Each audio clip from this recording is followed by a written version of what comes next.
akan main Roblox. Okay. Ni connection saya. Connection apa? Okay. Ni, jangan jatuh. Ni pula avatar saya. Ni. Ni avatar saya.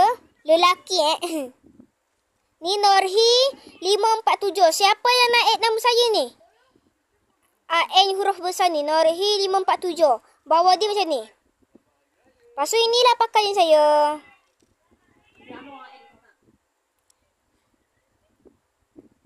Okay. Jangan heran kenapa saya punya avatar Roblox lelaki ni. Sebab perangai saya. Lasak. Okay. Sebab lembek-lembek perempuan tu tak best. Okay, sekarang kita akan tengok koneksi kita. Tengah main apa? Ni apa itu tower? Ni KGGY054 ni kawan saya.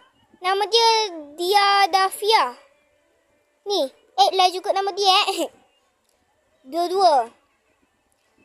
Ni, okay. Tapi yang paling saya suka main yang ni. Mana Aduh, tak ada. Ni. Guru yang menakutkan. Ni saya suka. Okay. Sekarang kita masuk.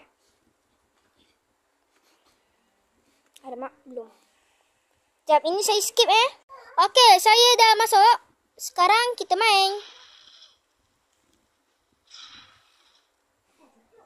Mula-mula kita ambil roket.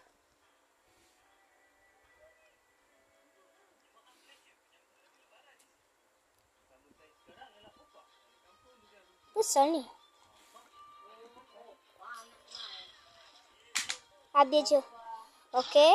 Oh, tu dah dapat roket. Okay, sekarang kita ambil kulit pisang.